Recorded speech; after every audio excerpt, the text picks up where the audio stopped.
Happy Hanukkah. This year, Judaism Unbound is partnering with our friends, the Torah Studio, on a new way of celebrating Hanukkah called Apocryphest, Hanukkah Unbound and Uncanonized. We believe that Hanukkah can be a time of year where we connect to many books that were not officially included in the Hebrew Bible, but which nonetheless can be meaningful for Jewish individuals, communities, and the world.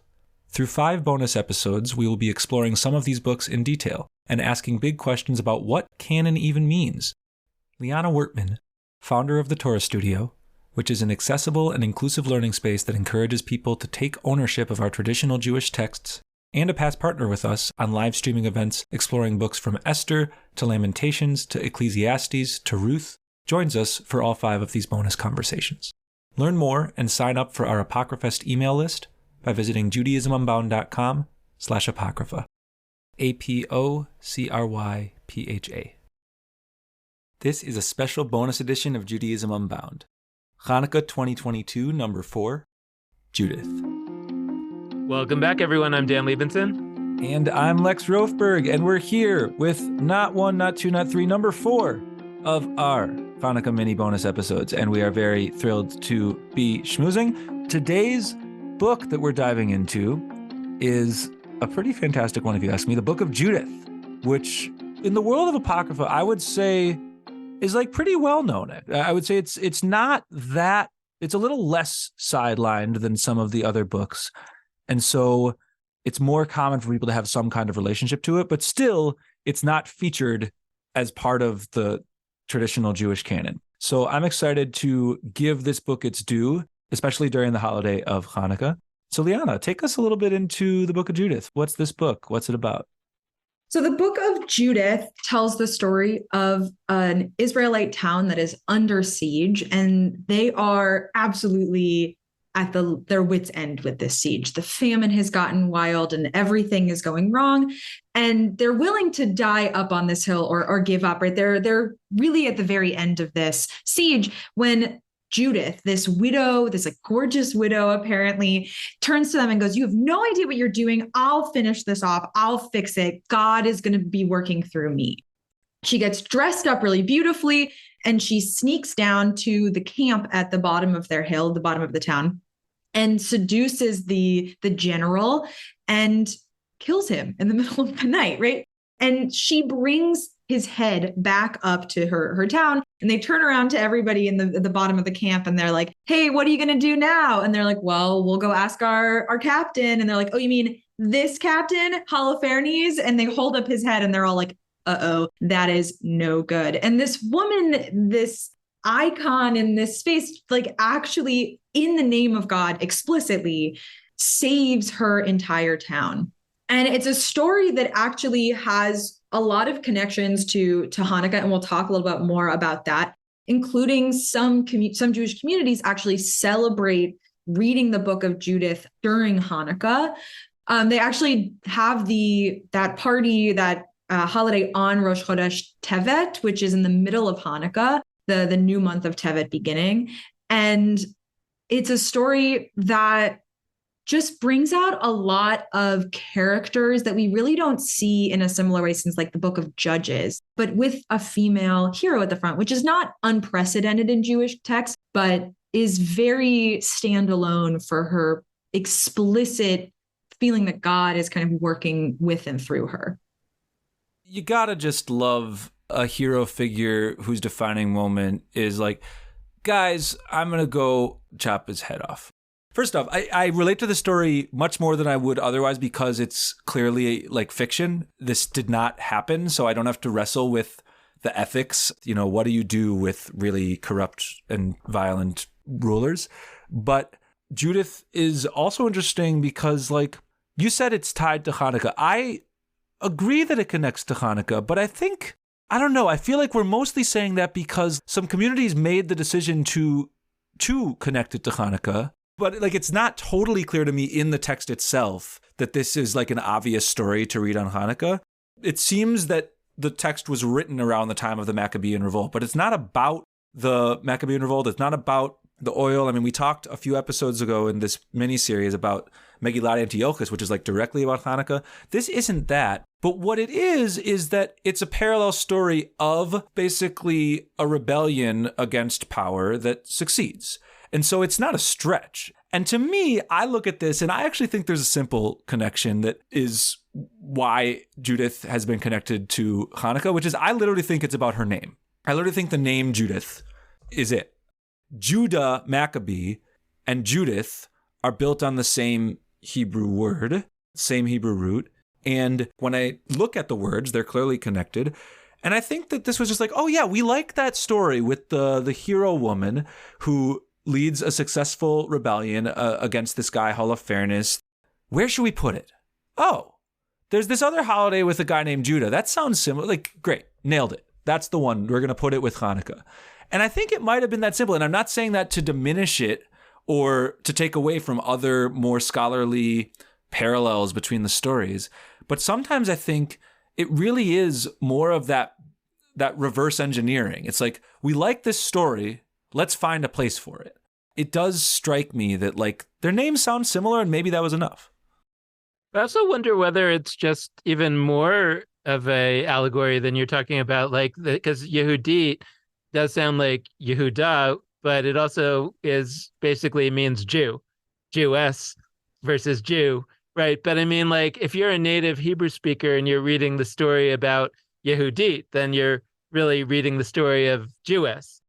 I wonder whether if we think that it was written around the time of the Maccabean revolt or sometime after, that it's sort of meant to be almost like an allegory or an allusion to that the most unlikely of heroes, right? The Hobbit, right, is the most unlikely to be the hero of the story, right? And so in this society, a woman is really standing for, right, the Jews are the most unlikely to be the hero of the story. Like, they're caught between these warring empires always. And, but here through guile, got them. And, right, I mean, there's a way that it strikes me that this story feels a little bit like it's a version of saying that all Jewish holidays are, they tried to kill us, they failed, let's eat. So there's a version of, this is a very simple version of those stories where they tried to kill us, we were smarter than them and lured them into our place where we're the masters of, and we got them. I think one of the things that interests me about this book is I don't really see a story reason why this wouldn't have been included in the canon, which leads me only to be that like it was just a later story, right? This isn't even in the Dead Sea Scrolls. So it's a story that maybe got brought into our ability to even canonize it a little later. But I think what I love about it is whether it's because of her name sounding like Judah, whether it's because, like I was saying, Rosh Chodesh Habanot, the like Rosh Chodesh for the women, where they focus on women. This was the only kind of apocrypha text that got brought in, and maybe that solidified it. Later communities maybe brought it in because they liked it, and the Hasmoneans, right? Whatever reason, this is a story that actually our customs and our traditions have tried to essentially bring in as canon through Hanukkah, not the Megillat Antiochus, which is trying to give us something to use on Hanukkah, but literally to bring this text from the Apocrypha into something canonically Jewish, or actually great, that isn't canonically Jewish, connecting this Apocrypha story to this Apocrypha holiday, because we want this story to be a part of our tradition. And it is a story that looks a lot like stories that we do have. I mean, it most reminds me of the story of Yael in Judges, where she kills a general who comes into her home, has a very similar resonance to it, and is more explicitly about Israelite culture and God than the books of Ruth and Esther, right? Like this is so clearly a Jewish story that I feel excited by, that it almost has this energy of like, well, it's got to be somewhere, right? We have to include it somewhere. And I've seen it so much more recently coming up in art and in conversation, Jews on Instagram, just even that community, that world that I get to spend a lot of time in, being something that we're excited by, especially since it is a hero, like you were saying, that it's a female hero, right? This is a person that we can turn to who doesn't have this split where she has to be masculine or is too feminine to do anything, but actually uses her femininity, uses her beauty and her role as even as a widow, right? To not be put aside as this person who no longer has any place in society, but actually to take this center role to save her entire community. And that is just really powerful. Yeah, I love what both of you brought about how, for Dan, like this, it reads as Jewess or as like woman Jew, and Liana, that like this story has to fit somewhere. I hadn't really thought about that, and I'm noticing something that I hadn't in my first reading, which is the moment that Judith is introduced, which interestingly is not till the 8th chapter of this book, and it's only like, I don't know, 15 it's like she only arrives about halfway through, and then she's for sure the key character the rest of the way. But when she's introduced, I'm going to read this fully. Judith was the daughter of Merari, son of Ak, son of Joseph, son of Oziel, son of Elkiah, son of Ananias, son of Gideon, son of Raphaim, son of Achitub, son of Elijah, son of Hilkiah, son of Eliab, son of Nathanael, son of Salamiel, son of Sarasadai, son of Israel. We get 16 generations for who she is, which first off, for a woman in Bible, you don't get that. Like you find out who her dad is, maybe. You don't get a full lineage. This is like an empowering thing that somebody would go back that many generations, even if she's going back through generations of fathers.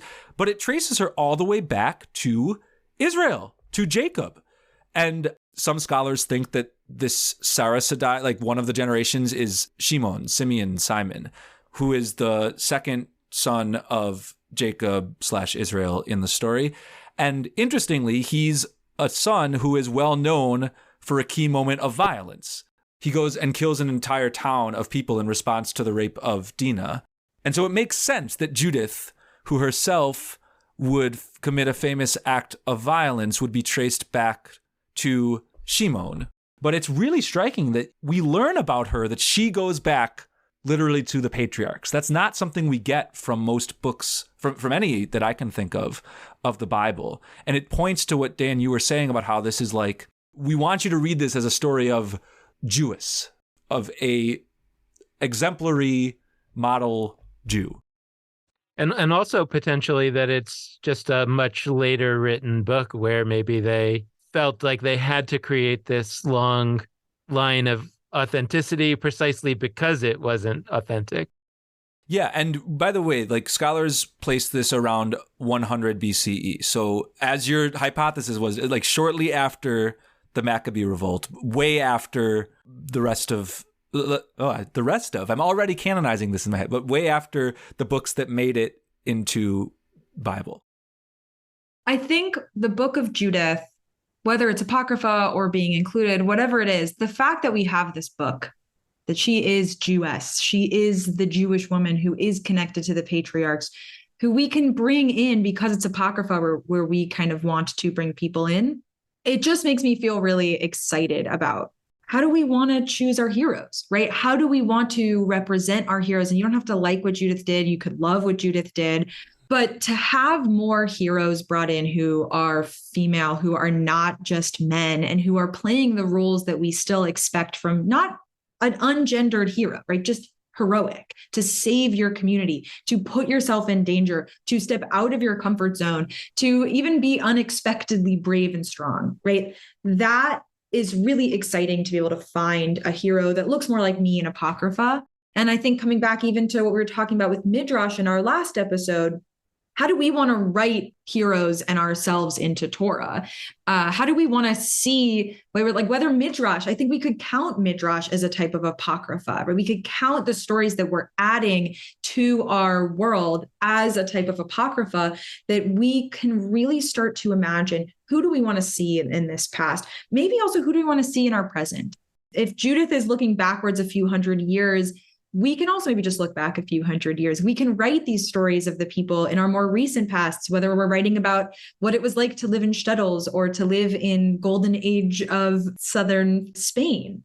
We can start to kind of imagine the heroes we want in our history and in our canon and try to bring them in where it makes sense in places like Hanukkah, which is, like we have said a bunch, an Apocrypha holiday.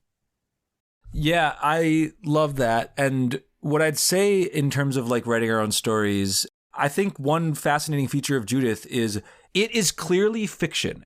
This story is clearly story, and it's not trying to be history. It's not like the Book of Kings or something that it's trying to paint itself as like a retelling of history.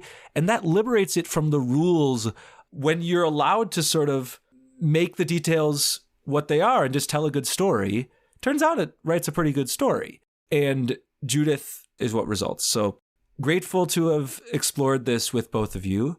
And as always, please send us your hot takes. Send us your favorite parts of the Book of Judith. Send us your questions at lex@judaismunbound.com, dan@judaismunbound.com, thetorastudio@gmail.com. We really want to hear from you, and we're nearing the end of this set of episodes, only one more. So we definitely want to hear how these have landed for you and how you've incorporated them into your Hanukkah practice. So thanks so much for listening. And with that, this has been Judaism Unbound.